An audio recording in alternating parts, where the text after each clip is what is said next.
Picking your favorite wrestler is a lot like trying to pick your favorite child, except much harder to do. But there has been a lot of fan demand from the Dave Knows Wrestling Know-It-Alls for me to crack down and to let you know who are my top wrestlers of all time. Which brings me to the topic of this episode, because today, Dave knows Dave's top 10 favorite wrestlers of all time.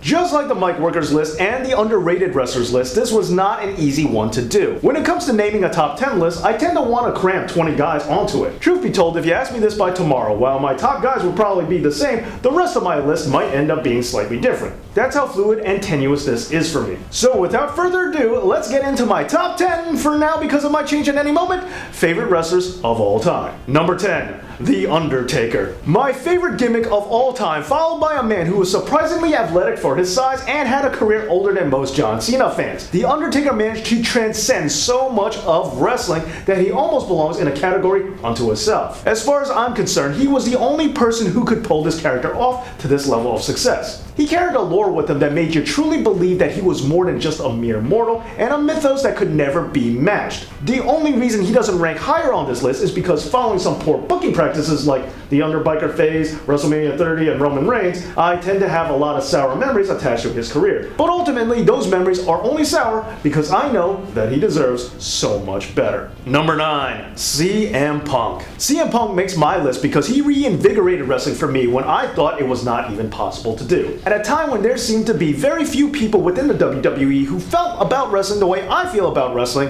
CM Punk was not just one of those few, but he was sitting at the very apex of it. Punk is a very talented wrestler, gifted in subtle ways that most people won't ever even notice, like his in-ring placement and his meta nods to other wrestlers. And how could I not bring up the legendary pipe bomb, which managed to put a voice to so much of what frustrated me in the company. And while companies like Ring of Honor and TNA did exist, WWF itself needed to be rescued, and Punk was the man who saved it. If his career had been longer, there's no telling just how high he would rank on my list. Number 8. Rob Van Dam. Few wrestlers were able to get me as excited to see a wrestling match as RVD. Coming out to walk with the crowd singing along and with their thumbs ready to point, Rob Van Dam's ECW entrance remains one of my favorites ever. And then once the match started, I got a wide variety of moves, from his high flying to his martial arts to grappling, and not to mention going to the extreme. Whether it was teaming with Sabu or in solo action, RVD always managed to surprise me by doing moves that I had never seen before, like the Van Terminator or the split-legged moonsault. Also, in his prime, he was more than a mere spot monkey, putting on clinics with Jerry Lynn,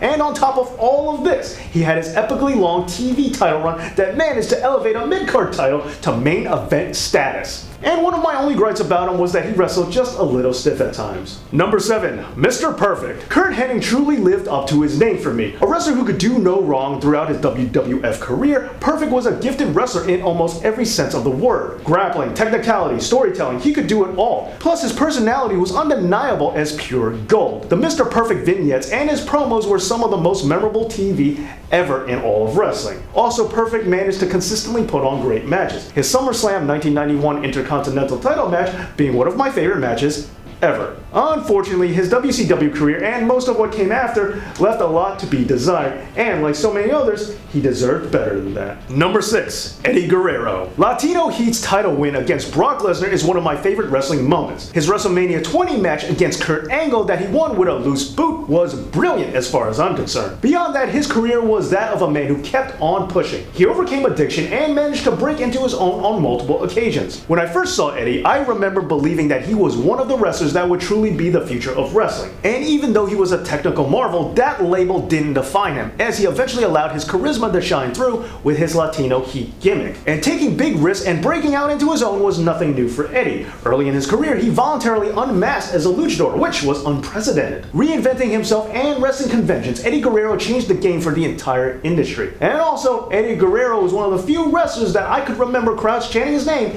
even when he wasn't doing anything. So coming in at number 6, we have Eddie Guerrero. Number 5. Hulk Hogan. I understand that some people do not like him as a person and dislike his wrestling ability. However, I will say that his work in New Japan with Antonio Inoki shows that he is more capable than many people give him credit for. And also, I really like his WrestleMania 5 match with the Macho Man. In addition, he's simply here for mark-out purposes. As a kid, I loved Hulk Hogan, and no matter what happens, I could never forget just how much joy Hulk Hogan brought to me in professional wrestling. Hulk Hogan's popularity is also largely responsible for carrying the entire company and so many innovations, like WrestleMania, pay-per-views in general actually, and merchandising. Because of Hulk Hogan, the WWF has become the company that it is. In addition, Hulk Hogan is one of the top money draws of all time, and on a level that most wrestlers could never even dream of. On a side note, the Hulk Hogan lunchbox in the second episode of the Monday Night Raw is actually mine. Chris Benoit. Continuing with the theme of wrestlers that WWE rather not talk about, Chris Benoit is one of my all-time favorite wrestlers,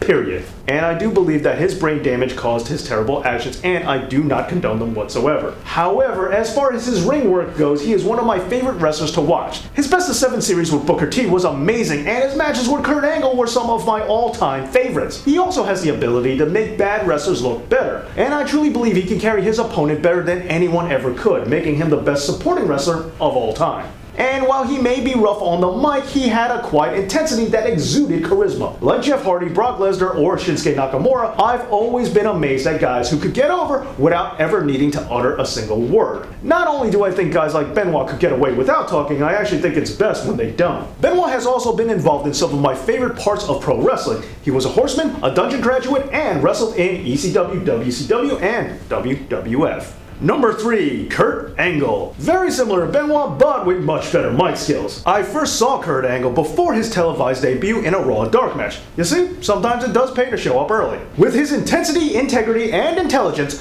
Curt Angle was a superior wrestler right from the beginning. And while he may not be able to elevate bad wrestlers quite as well as Benoit, though he is very close, Angle by far makes up for this with his personality. Curt Angle also represents one of my other favorite traits for pro wrestlers to have, an amateur wrestling background, which, as we all know, he won a gold medal in, and he did it with a broken freaking neck. Curt Angle excels at so much in the world of professional wrestling that it's hard for anyone to dispute that he's one of the greatest of all time. Oh, it's true. It's damn true. Number 2, Bret the Hitman Hart. The best there is, the best there was, and the best there ever will be. Bret Hart evolved the WWF to the next level of wrestling. As mentioned before, while I do still love the Hogan era and think that people can be overly harsh on that style of the time, the chain style mat work that Bret brought to the mainstream is definitely superior. And the Canadian dungeon style of wrestling is actually my favorite style of wrestling. And I also applaud Bret for carrying the company on his back for a stretch of time. And in addition, his bizarro heel turn where he was a face in Canada but a heel in America was a unique spin that I thought was absolutely great. And Bret also has the ability to elevate lesser quality wrestlers and make them appear better than they are. Bret also has a wide variety of moves from different categories, and Bret also prided himself on never seriously injuring anyone. And of course, Bret has been in several of my all-time favorite matches, not just the aforementioned SummerSlam match with Mr. Perfect, but also his match against the British Bulldog, as well as a match with number 1, John Cena. Big Fight John is without a doubt the best wrestler ever. I'm just kidding, it's not John Cena.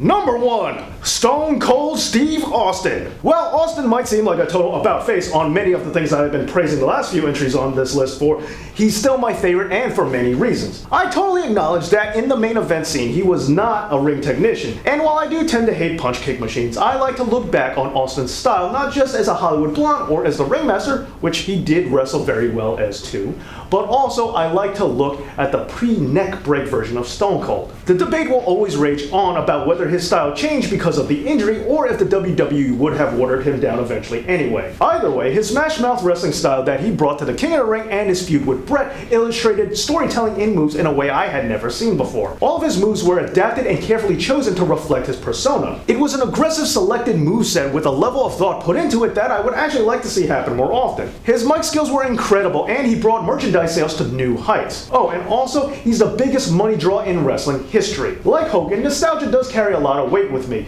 but so does earning power. Austin and Hogan were two wrestlers that were in their own world when it came to making money. Austin, however, is the winner on that front, and he's also the much better wrestler out of the two. And to be clear, I don't just like money for money's sake, but because of what it means to wrestling. By raising the success of the business, we get better care and better pay for wrestlers, and it's an active sign that the WWF is listening and paying attention to what we, the fans, want. It's a simple system. We give them money and they give us what we want. The majority rules, and even if you don't like it, this shows that the most amount of happy for the most amount of people is in effect. Austin also had a great mind for the business and had an attitude and a personality like no other. For all that and more, my favorite wrestler of all time is Stone Cold Steve Austin.